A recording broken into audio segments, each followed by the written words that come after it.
నమస్తే. తెలంగాణలో రాజకీయాలు ఒక్కసారిగా మారుతూ వస్తున్నాయి.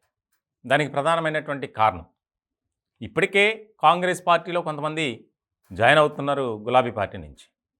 మరి ఇటువంటి సందర్భంలో బీఆర్ఎస్ పార్టీ బీఎస్పీతో పొత్తు పెట్టుకోవడం ఇక్కడ చాలా కీలకంగా మారినటువంటి అంశంగా మనం ఇది చూడాలి.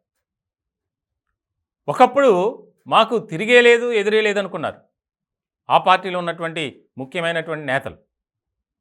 ప్రధానంగా కేసీఆర్, ఆయన దూకుడు కానీ ఆయన వ్యవహార శైలి కానీ ఎలా ఉండేదో మనం చూసాం.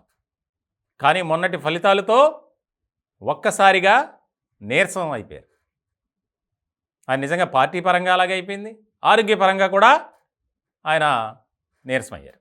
ఇలాంటి సందర్భంలో బీఆర్ఎస్ బీఎస్పీతో పొత్తు పెట్టుకోవడానికి గల కారణాలు అంటే ఒక పొత్తు 100 కారణాలుగా మనం చూడాలి. వాస్తవానికి బీఆర్ఎస్ స్థానిక పార్టీ, ఒకప్పుడు జాతీయ పార్టీగా మేము దేశ రాజకీయాల్లో చక్రం తిప్పుతాం, చారిత్రాత్మకమైనటువంటి రాజకీయాలను చేస్తాం, ఫలితాలు కూడా మాకు అనుకూలంగా ఉంటాయని ప్రకటించారు కేసీఆర్. ఇలాంటి సందర్భంలో దేశవ్యాప్తంగా సుడిగాలి పర్యటన చేశారు. మరి ఏమైంది? అంత సీన్ లేదని చెప్పి రాష్ట్రానికే పరిమితం అయ్యారు బీఆర్ఎస్. సో ఇలాంటి సందర్భంలో బీఆర్ఎస్ బీఎస్పీతో పొత్తు పెట్టుకోవడం దాని వెనుకున్నటువంటి ఆంతర్యం ఏంటి అనేది, అంటే సింపతి గెయిన్ చేయటానికి కేసీఆర్ ప్రయత్నాలు చేస్తున్నారు. ఇదంతా వచ్చే పార్లమెంట్ ఎన్నికల కోసం కాదు, 5 ఏళ్ల తర్వాత మళ్ళీ జరిగేటువంటి సార్వత్రిక ఎన్నికలకు సంబంధించి ఇప్పటి నుంచే గ్రౌండ్ వర్క్ మొదలుపెట్టారు అనేది ఎక్కువగా వినిపిస్తుంది. వాస్తవానికి బీఆర్ఎస్పై తెలంగాణ రాష్ట్రంలో ఒక నమ్మకం అనేది కోల్పోయారు నిజం చెప్పాలంటే. అంటే వారి పరిపాలన ఎలా ఉంది, వారి హయాంలో జరిగినటువంటి అక్రమాలు అవినీతి ఆ స్థాయిలో ఉన్నాయి. మనం చూసాం, కాళేశ్వరం ప్రాజెక్టు కానీ టీఎస్పీఎస్సీ కానీ అనేక అక్రమాలు, ప్రభుత్వ కార్యాలయాల్లో కోట్లాది రూపాయలు సంపాదించుకున్నటువంటి వ్యక్తులు కొంతమంది అరెస్ట్ అయ్యి జైల్లో ఉంటే మరి కొంతమందిని అరెస్ట్ చేయడానికి సిద్ధంగా ఉంది ఏసీబీ, అలాగే ఉన్నతాధికారులు. ఇటువంటి నేపథ్యంలో అసలు బహుజన్ సమాజ్ పార్టీతో పొత్తు పెట్టుకోవడం ఏంటి అనేది ఎక్కువగా చర్చగా మారింది. వాస్తవానికి బీఎస్పీకి మంచి చరిత్ర ఉంది, 40 ఏళ్ల రాజకీయాన్ని ఆ పార్టీలో ఉన్నటువంటి కీలకమైనటువంటి నేతలు చూపించారు. ముఖ్యంగా ఉత్తరప్రదేశ్లో తిరుగులేని మెజార్టీతో ప్రభుత్వాన్ని స్థాపించారు మాయావతి గతంలో. ఇలాంటి సందర్భంలో గతంలో దేశ పర్యటనలో భాగంగా మాయావతితో ఒక రకమైనటువంటి ఒప్పందాన్ని చేసుకున్నారు.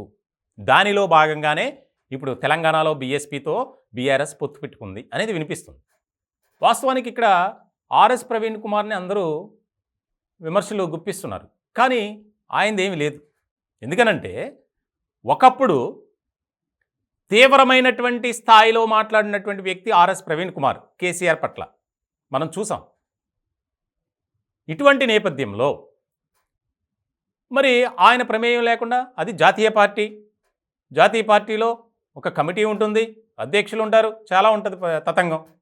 మరి వారు తీసుకున్నటువంటి నిర్ణయాన్ని ఆర్ఎస్ ప్రవీణ్ కుమార్ ఇంప్లిమెంట్ చేశారు అనేదే మనం అనుకోవాలి. వాస్తవంగా చెప్పాలంటే చాలామంది బీఎస్పీలో ఉన్నటువంటి కీలకమైనటువంటి నేతలు కూడా దాన్ని అంగీకరించట్లా. ఏమో ఆర్ఎస్ ప్రవీణ్ కుమార్ గారికి ఇష్టం లేదు అనుకోవచ్చుగా, అది కూడా వస్తుంది బయటికి, వినిపిస్తుంది తెలంగాణ వ్యాప్తంగా. అలాగే బీఆర్ఎస్లో ఉన్నటువంటి కొంతమంది కీలకమైనటువంటి నేతలు కూడా బహుజన్ సమాజ్ పార్టీని ఇష్టపడట్ల. దానికి సంబంధించే రాజీనామాల పర్వం కొనసాగుతుంది.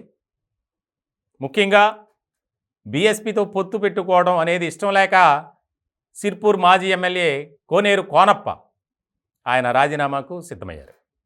ఆయన బాటలోనే ఇంకా చాలామంది ఉన్నారు. ఇటువంటి సందర్భంలో అసలు పొత్తు పెట్టుకుని ఎన్ని స్థానాలు గెలుచుకోగలరు అనేది ఇక్కడ ఒక ప్రశ్నగా మారింది. ఇప్పుడు ఉన్నటువంటి పరిస్థితుల్లో అయితే 1-2 మినహా ఎక్కువ సీట్లయితే గెలుచుకోలేదు బీఆర్ఎస్ అనేది బల్లగుద్ది చెప్తున్నారు. రాజకీయ విశ్లేషకులు కానీ ప్రజలు కానీ. అది కూడా డౌటే అంటున్నారు, ఒకటే రెండు కూడా. కాంగ్రెస్ పార్టీ ఏమో క్లీన్ స్వీప్ చేయడానికి సిద్ధంగా ఉంది. అలాగే భారతీయ జనతా పార్టీ కూడా మేమేం తక్కువ 10 స్థానాలు మేము టార్గెట్ పెట్టుకున్నాం అంటున్నారు. తాజాగా ప్రధాని మోదీ పర్యటనలో కూడా ఆయన అదే పిలుపునిచ్చారు, మనం ఎలా అయినా సరే 10 స్థానాలు గెలుచుకోవాలి అని. ప్రజలకు కూడా ఒక రకమైనటువంటి ఇండికేషన్ ఇచ్చారు ప్రధాని మోదీ. సో ఇటువంటి సందర్భంలో బీఎస్పీతో పొత్తు పెట్టుకొని ఏం రాజకీయాలు చేయగలరు? ఇప్పటికే బీఆర్ఎస్ని ఎవరూ నమ్మట్లేదు. ఆయన వ్యవహార శైలి కానీ, ఆయన వెళ్ళిన విధానం కానీ. ఇటువంటి సందర్భంలో బీఆర్ఎస్ అధికారంలో ఉన్నప్పుడు 10 ఏళ్లలో జరిగినటువంటి అవినీతి అక్రమాలకు ప్రజలు విసిగి వేసారిపోయారు.